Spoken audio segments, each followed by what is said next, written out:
The Obidients media office has lampooned a support group affiliated to the Tinubu Shetima All Progressive Congress presidential ticket for calling on the Independent National Electoral Commission to disqualify the presidential candidate of the Labour Party, Mr. Obi, and his running mate, Dati Baba Ahmed, over a phantom claim of violating the Electoral Act on election funding.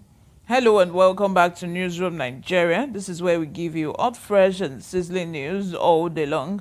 If you haven't subscribed to this channel, please run to the subscribe button and click on it. Join this amazing community we have here. We are an intellectual group of people that love to, speak our minds. So speak your mind in the comment section. Let's rub minds. Let's share ideas and opinion. Give this video a massive thumbs up. Most importantly, turn on the post notification bell so that you'll be the first person to get notified whenever we upload a new video. Without further ado, let's dive straight into the details of today's news. While discussing the claim as desolate and baseless, the Obidients media office, in a statement made available to newsmen in Abuja on Sunday, said the pro-Tinubu group has suddenly realized the futility of their plan to carry on with election business as usual. The statement reads in part, "All of a sudden, the structureless and social media candidates are now the headache of the ruling party that they now had to fabricate and imagine things they want the Electoral Commission to act on." Obi's successful trip abroad, which is ostensibly to sensitize and carry along Nigerians abroad on his upcoming agenda of rebuilding the country, is open and transparent and not a fundraising. But we know why it's discomforting some people, because they cannot meet Nigerians in diaspora knowing that they contributed to their leaving the country in the first place. We have always said it obtained times that their own understanding of structure is the abundance of looted funds in their kitty that they plan to deploy on hungry Nigerian voters during the election to sway their votes. It further said, they know nobody has the kind of stolen funds they have and are always uncomfortable at anything suggesting to them that their opponents could match them. Obi did not go to beg for money, but to sell himself and his mission to Nigerians outside the shores who are critical stakeholders of the Nigerian project.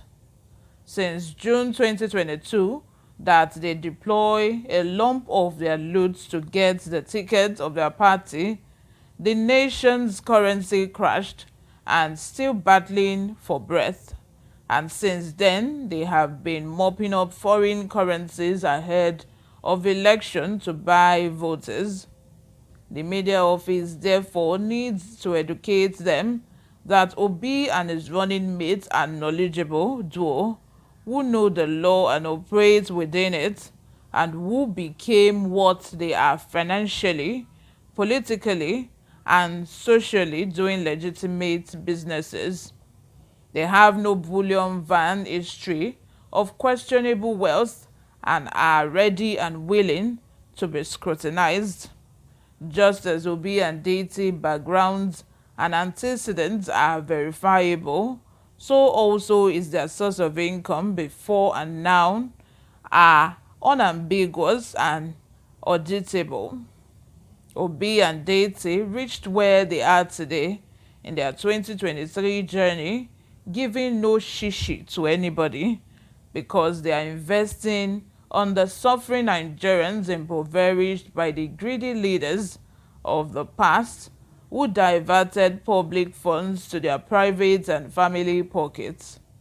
We understand their predicament, the dearth of content from their principal, the lack of what to market, using the ample opportunity provided by the campaigns and the resort to searching blindly for reasons to disqualify the people's only hope for a new Nigeria and better Nigeria.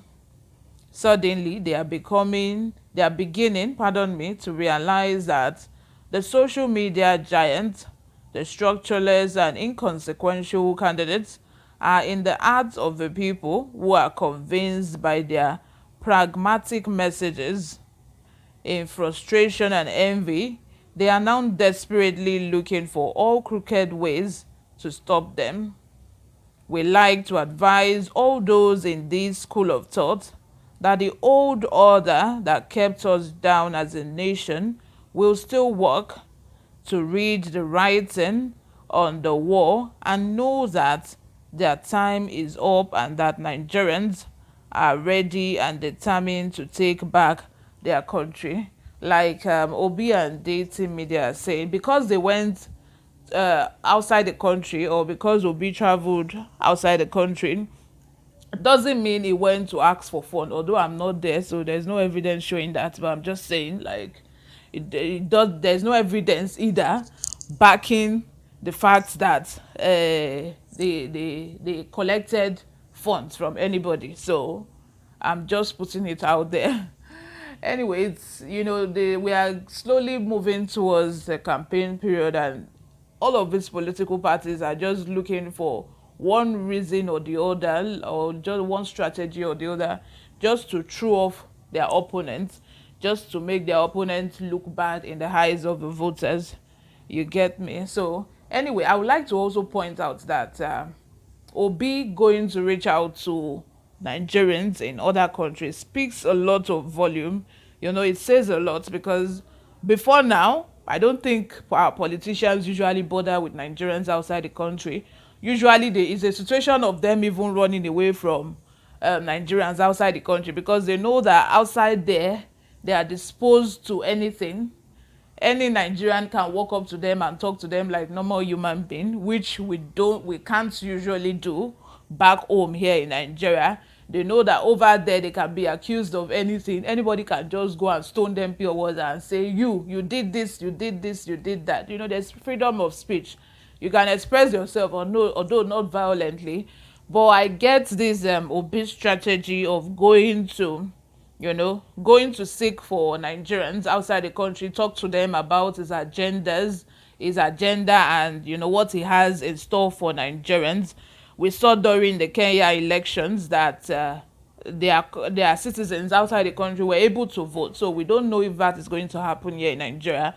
But I see the reason why it will be, even if people are not even able to vote while they are outside the country, they might, if they actually really believe in Obi, they might decide to travel back home to actually vote. We have people go back to their villages from Lagos or other parts of the country to vote.